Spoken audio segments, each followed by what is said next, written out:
রান্নাঘরে বন্ধুরা, আজ আমি তোমাদের সামনে করে দেখাবো দেশি পাবদার সর্ষে পোস্ত।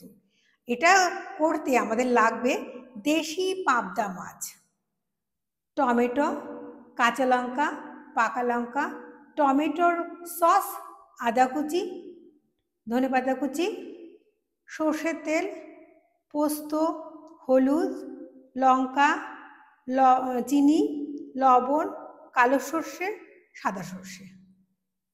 এবার আমি মাছগুলোকে পরিমাণ মতো লবণ, হলুদ আর সর্ষের তেল দিয়ে মাখিয়ে নেব।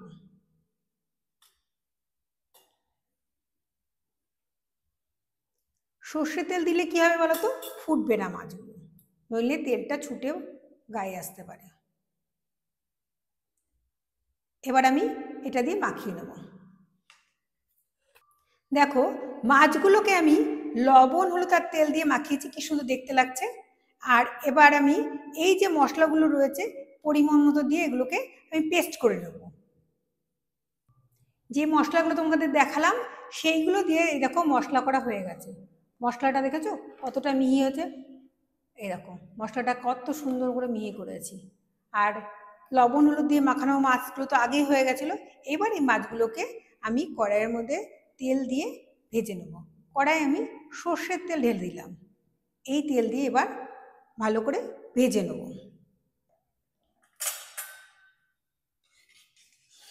দেখো, তেল দিয়ে কিন্তু ধুয়ো উঠে গেছে। এইবার মাছগুলোকে দেব।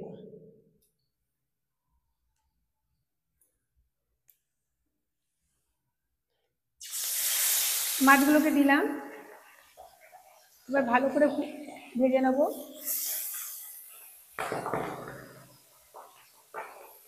উল্টে পাল্টে মাছগুলোকে ভালো করে ভেজে নেব। মাছগুলোকে এবার একটু উল্টে দিচ্ছি।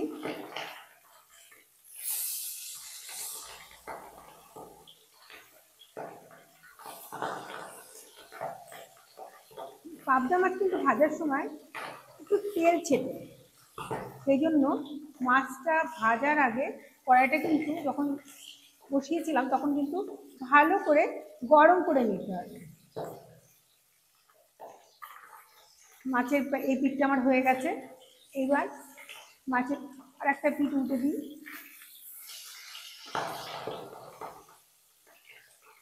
এই মাছগুলো কিন্তু আমার ভাজা হয়ে গেছে। এবার বাকি মাছগুলো আবার তেলে দেব। এবার আমি 4টে মাছ একবারে দিয়ে দিয়েছি। এই 4টে মাছ ভাজতে ভাজতে আমি একটু উল্টে নিই, তারপরে বাকি মাছগুলো ভেজে নেব। এই মাছগুলো আমি উল্টে নিচ্ছি।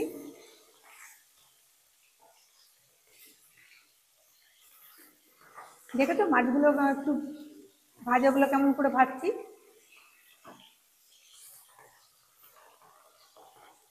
এই যে এই মাছগুলো এবার ভাজা হয়েছে, বাকি মাছগুলো এবার একবারে দিয়ে দেবো।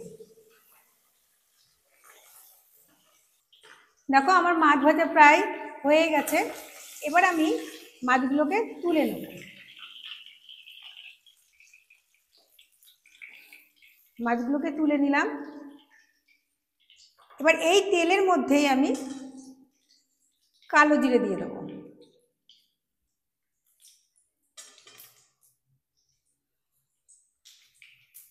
আর দিয়ে দেবো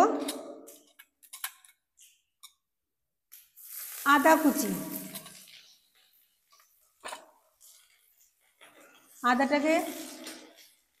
আদার গন্ধ যতক্ষণ থাকে ততক্ষণ ভাজবো। এবার দিয়ে দেবো টমেটো কেচাপ। খানিকক্ষণ এটা নাড়ার পরে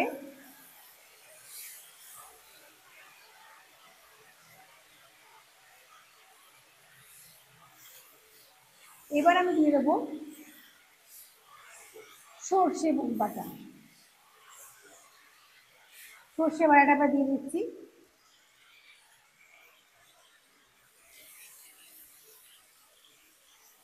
সর্ষে বাটাটা দিয়ে যতক্ষণ না তেল ছাড়ে ততক্ষণ এটা নাড়তে থাকবো। এর মধ্যেই পরিমাণ মতো লবণ, হলুদ এগুলো দিয়ে দেবো।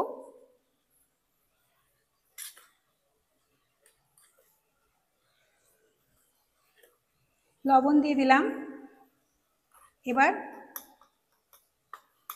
হলুদ দিয়ে দিলাম, আর দিয়ে দেবো সামান্য চিনি।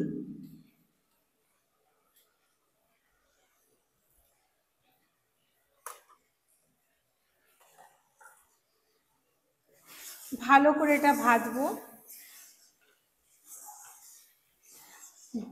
ভাজা হয়ে গেলে এরপরে আমি গরম জল দিয়ে দেবো।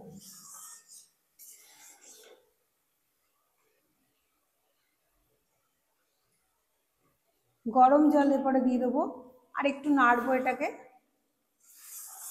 নেড়ে তার মধ্যে গরম জল দিয়ে দেবো। দেখেছো আস্তে আস্তে তেল ছাড়ছে। পুরোপুরি যখন তেলটা ছেড়ে দেবে তখন আমি এর মধ্যে গরম জল দিয়ে দেবো। গরম জল দেওয়ার পরে বেশ খানিকক্ষণ ফুটবে। তেলটা আস্তে আস্তে ভাসছে, আর একটু ভাসবে। তারপরে এই পাবদা মাছ দিয়ে গরম গরম ভাত খেতে কিন্তু ভালো লাগে। দেখো তেলটা উপর থেকে একটু একটু করে ভাসছে। এবার আমি এর মধ্যে গরম জল দিয়ে দেবো। দেখো মাছ মশলাটা হচ্ছে, দেখে দেখো মাছগুলো, ভাজা মাছগুলো কি সুন্দর দেখতে লাগছে। এইটা ঝোলের মধ্যে দিলে তখন কিরকম দেখতে লাগবে বলো। এই মশলাটা দেখো হচ্ছে, আর একটু হবে মশলাটা, তারপরে আমি এর মধ্যে গরম জল ঢালবো। মশলাটা দেখো, এই দেখো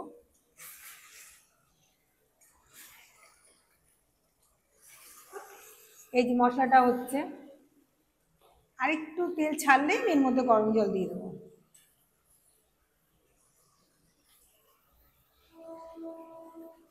এবার আমি এর মধ্যে গরম জল দিয়ে দেবো।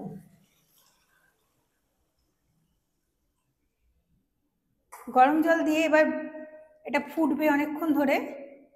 ফোটার পরে আমি এই মাছগুলোকে একটা একটা করে এই ঝোলের মধ্যে দিয়ে দেবো। দেখো ঝোলটা ফুটছে। রান্না জিনিসটা কি বলতো, একটু রসিয়ে কষিয়ে রান্না না করলে কিন্তু রান্নাটা ভালো হয় না। এই দেখো এটাগুলো অনেকক্ষণ ধরে এটা যদি না ফোটে তাহলে কেমন হয়, জলের একটা কাঁচা কাঁচা গন্ধ বেরোবে, সব মশলার একটা কাঁচা কাঁচা গন্ধ বেরোবে, তাতে কিন্তু এটা স্বাদটা ঠিক আসবে না। আস্তে আস্তে কিন্তু এটাকে করতে হবে। এবার দেখো জল ফুটছে, এবার একটা একটা করে মাছ আমি এই ঝোলের মধ্যে দিয়ে দেবো। এই দেখো সব মাছগুলো এবার আমি ঝোলের মধ্যে দিয়ে দিচ্ছি। সব মাছগুলো ঝোলের মধ্যে দিয়ে দিচ্ছি।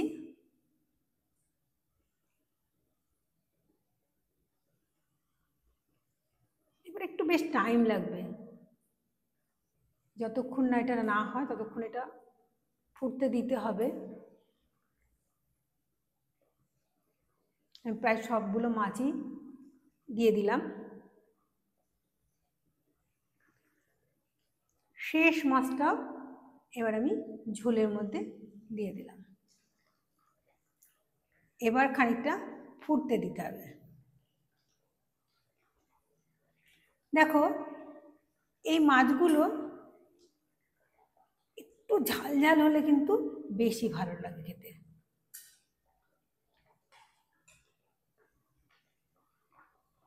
ফোটার আওয়াজ হচ্ছে না, কি সুন্দর ফুটছে। ঝোল দেখো ফুটছে। এবার আমি আস্তে আস্তে ধনে পাতাগুলো দিয়ে দেবো এর মধ্যে।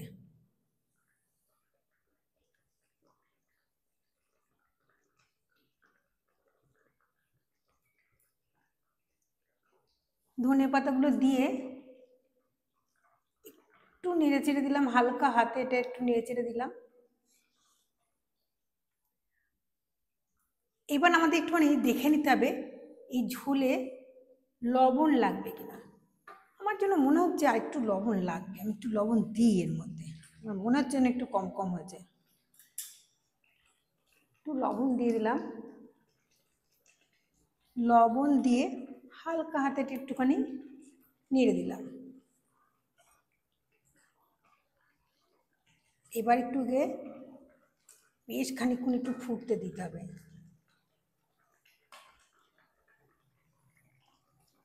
দেখো আস্তে আস্তে ধনে পাতাগুলো হয়ে যাচ্ছে, সব জায়গায় ছড়িয়ে যাচ্ছে।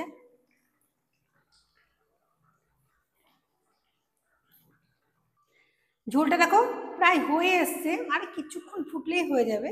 এই ঝোলটা দিয়ে যে কোনো গরম ভাতই বলো আর ফ্রাইড রাইসই বলো খাওয়া যায়, কিন্তু ভালো লাগে। দেখো দেখতে কত সুন্দর লাগছে, না জানি খেতে কত সুন্দর হবে। তোমরা কিন্তু যখন রান্না করবে তখন কিন্তু হুটোপাটা করবে না, আস্তে আস্তে এটাকে রান্না করবে। যে কোনো জিনিস রসিয়ে কষিয়ে রান্না করলে কিন্তু সেই রান্নাটা খুব ভালো হয়। এই রান্না ঝোলটা যখন আরও খানিকটা হওয়ার পরে আমি কি করবো বলো তো, কাঁচা সর্ষের তেল এর উপরে দিয়ে দেবো। আর দেবো কি, কাঁচা লঙ্কা আর পাকা লঙ্কাগুলো রেখেছিলাম ওগুলো এই ঝোলের মধ্যে দিয়ে দেবো। ঝোল এখনো ফুটছে, এবার আমি কাঁচা লঙ্কাগুলো দিয়ে দেবো।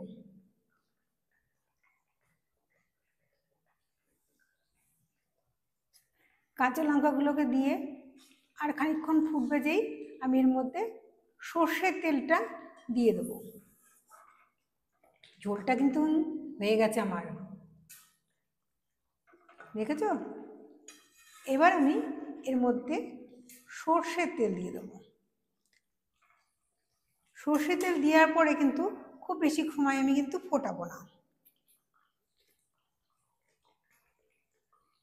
দেখো সর্ষের তেলটা আমি এর মধ্যে দিয়ে দিচ্ছি।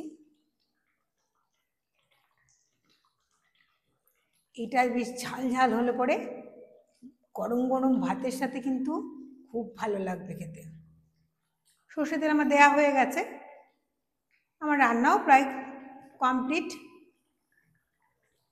তোমাদের যদি এই রান্নাটা ভালো লেগে থাকে তাহলে কিন্তু আমাকে একটা লাইক করে দেবে।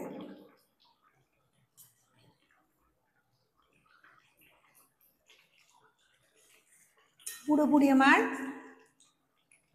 দেশি পাবদার সর্ষে পোস্ত রান্নাটা পুরো শেষ হয়ে গেছে। গুড বাই বন্ধুরা। আমার মাছ রান্না হয়ে গেছে, একটা প্লেটের মধ্যে মাছগুলোকে আমি ঢেলে দিয়েছি। দেখো দেখতে কত সুন্দর লেগেছে, দেখতে যেমন সুন্দর লাগছে খেতেও কিন্তু এমনই সুন্দর হবে। তোমরা আমাকে জানাবে মাছটা রান্না করে তোমাদের কেমন লাগবে। Good bye friends.